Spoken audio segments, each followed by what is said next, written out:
Hey everybody, it's Michael Golzmane here back with you today for another video. In this video, I wanted to quickly respond to a question that has come through to me as a comment in one of my other YouTube videos, which was a wonderful question.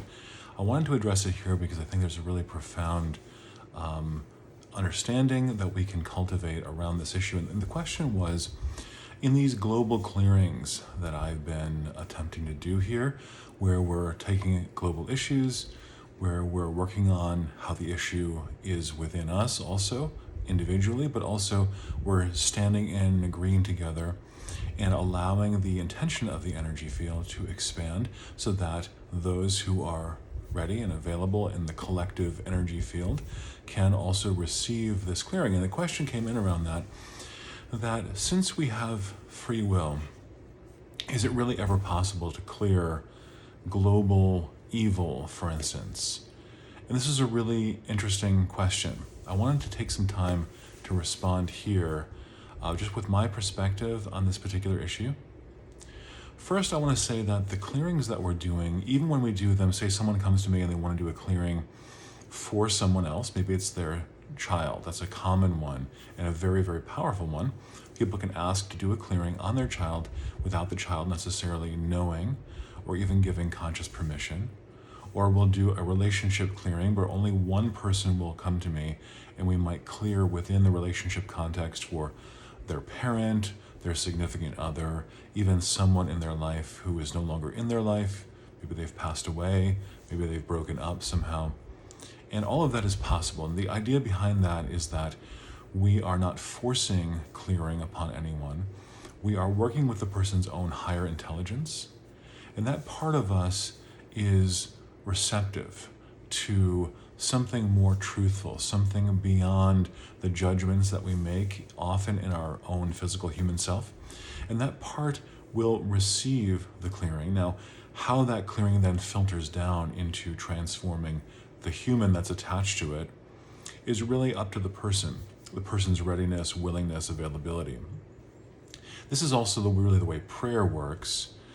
We never tend to think about that because we often think my prayer is going up to some higher being, and that being, we're going to try to cajole that being to do something that I want him to do on behalf of me or someone else. And this kind of gets into more of a religious understanding of prayer.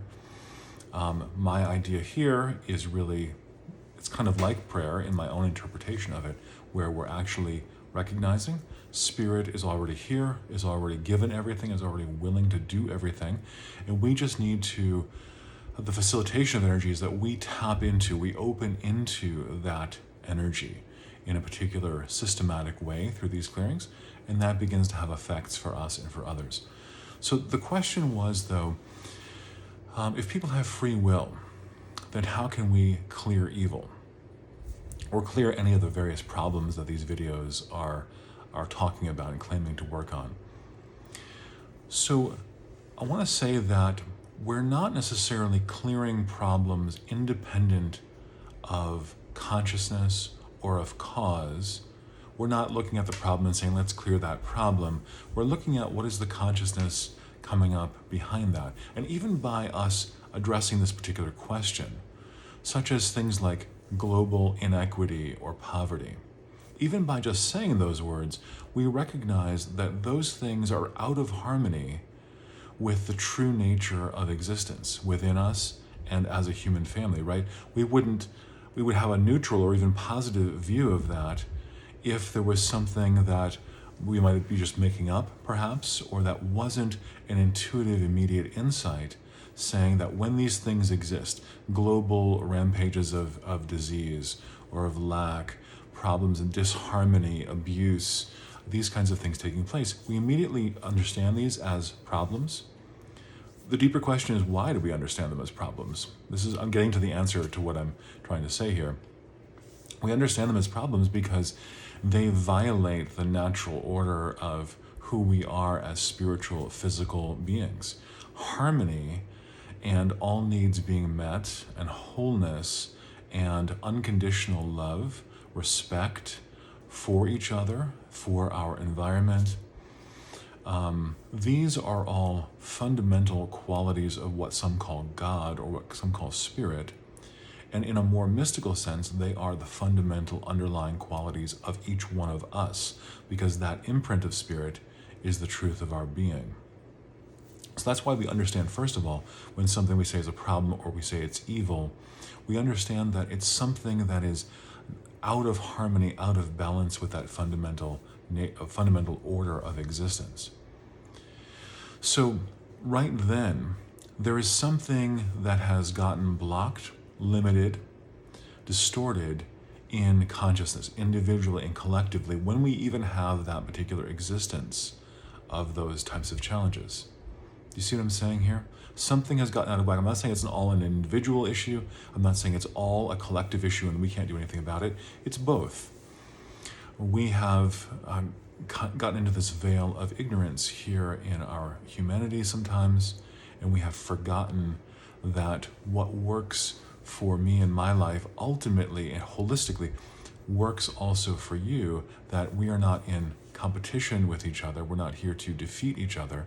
We're here to work in harmony, just like the organs of our own body are not trying to fight it out for something. They're trying to find the way to naturally work in harmony with each other. When they do that, when the cells of our body work in harmony with each other better, when we get out of the way of that, when we encourage that to take place, through, it might be deep breathing, it might be exercise, it might be eating right, it might be stretching.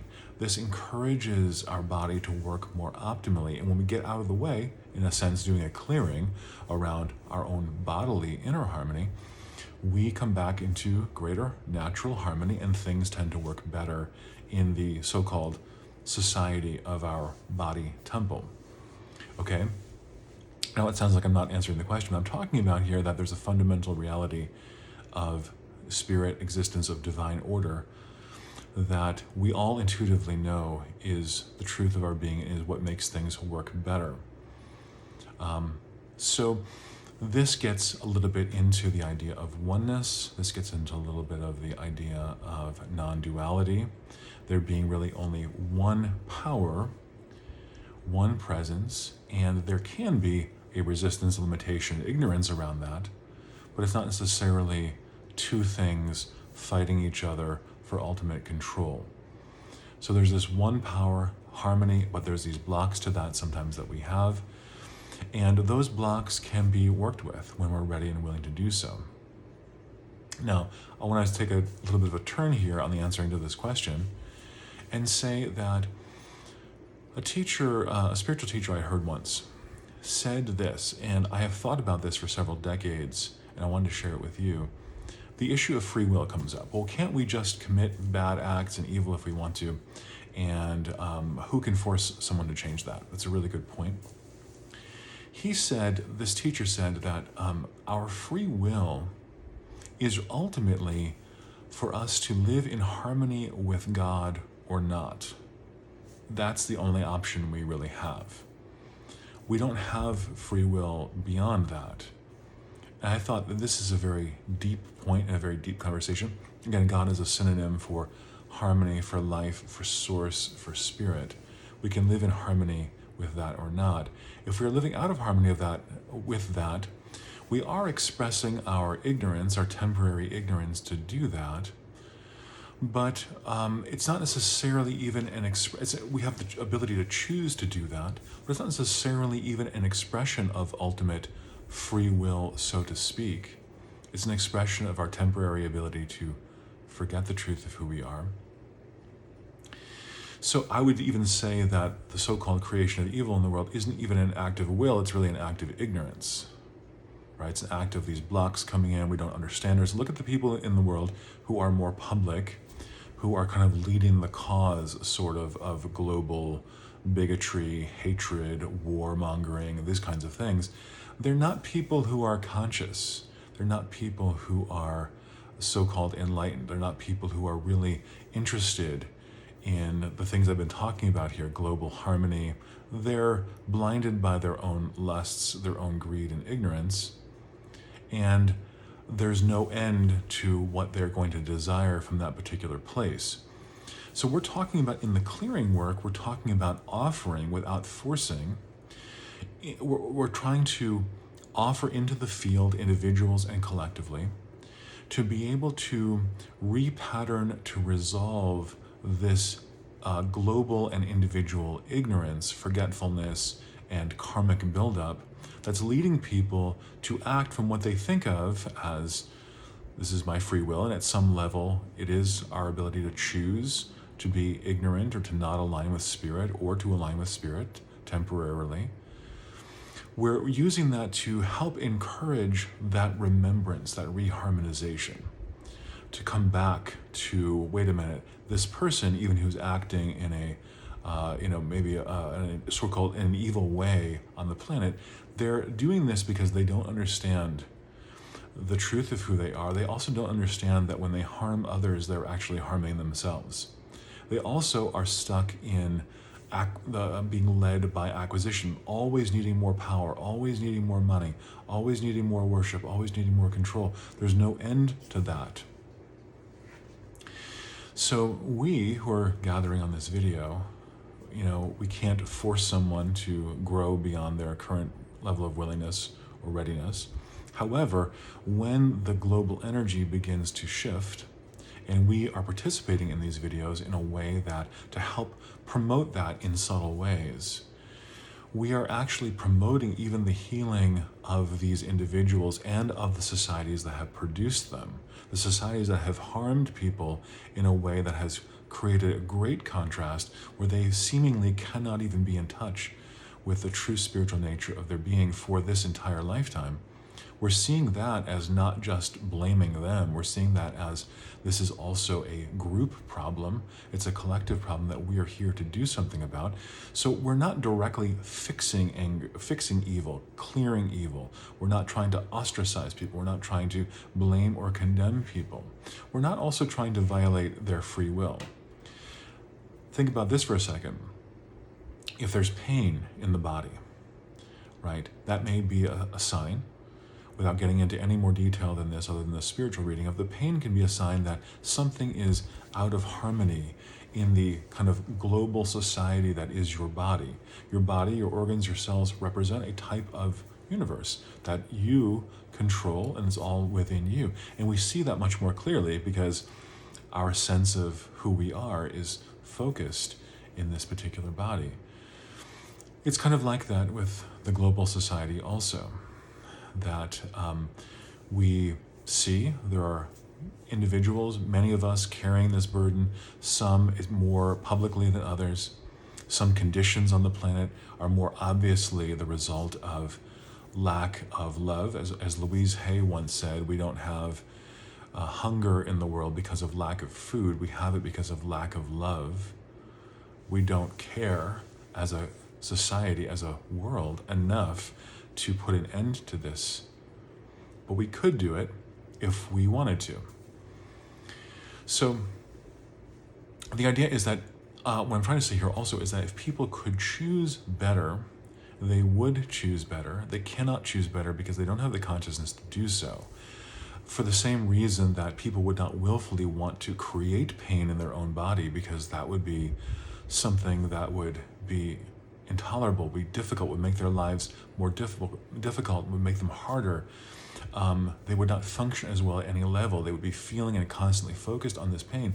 If we could see that we are doing that on a global scale, if people have the consciousness to be able to see that that's what happens when we act out of ignorance and forgetfulness and not being in touch with making that choice to align with God, to align with spirit, rather than just to align with our own particular momentary greed. If people could see that, even the people who are, again, more publicly so-called evildoers on the planet that we can identify more publicly, if they could see that, they would join into that particular vibe because it serves their purpose, their true purpose, more than the other one. As I said earlier in this video, no matter how much people who are stuck in greed and lust of like acquisition, I have to have more and more of everything, they never get satisfied. No matter how much they have, you could have millions of dollars, you could have billions of dollars, doesn't matter, because that's not actually what's satisfying. what they're actually looking for is more consciousness. They're looking for more peacefulness. Another way of describing God, spirit, realization, enlightenment is really peacefulness, is really inner harmony. They're looking for that. They don't yet know how to find it. So we, by holding these global clearings, are in some subtle way, without forcing, trying to endeavor to help them to reconnect with that by helping to shift the global energy, even in a subtle or large way, who knows, through these videos. So we're not violating a person's choice. They can receive it, they can not receive it. We are helping to shape and trying to shape the global consciousness in a way more oriented towards wholeness, towards togetherness, towards concern for each other. All of the higher qualities that we all intuitively know are the qualities that are truthful. That's how we can recognize the difference between things that are harmful and things that aren't. They're innate to us because we are one with spirit. We're making it easier for people who are currently selecting ignorance to be able to select something different. It is according to their own choice, and yet their choice is happening in this moment from a place of relative ignorance. And if they could choose higher, they would begin to see, and they did choose higher, they would begin to see how their interests and our interests, the individual and the collective, are really one and the same. We don't have to be fighting each other all the time. We don't have to conquer each other all the time. We don't have to get mine, but you don't get yours. There's enough resources for everyone. But the history of the world over thousands and thousands and thousands of years, recorded history, I should say, over thousands of years of humanity, we know that over and over again the same types of problems seem to manifest. It seems like we cannot come to a solution just based on the physical, just based on having another meeting or treaty or whatever it might be. We have to begin to approach things also through consciousness. So almost 18 minutes into this video, that's basically what I'm trying to say with these group clearings. We're offering people more, we're not looking at just the outcomes. We're looking at these problems are created by consciousness. If people could choose higher, they would. If they knew to, if they could release their own attachment to their ego for a second, they would see that more. We're endeavoring to do that just in the same way that so-called prayers for peace, prayers for justice, these are spiritual technologies being used to help promote the idea that beyond all of the I need this, you don't get to have that type of dichotomy, there's a field of all needs met. It's quality of spirit, abundance, quality of spirit, wholeness and healing, moving into wholeness, wholeness individually, in our body, mind, spiritual nature, but also wholeness and harmony within our groups, our family, friendships, relationships, communities, countries, world. These things are all possible. We need to keep holding that vibe so that we can participate in that creation. So I had a lot to say about this particular topic. I'm sure this will even bring up more particular questions, but I wanted to share it with you today. I hope that satisfies your question.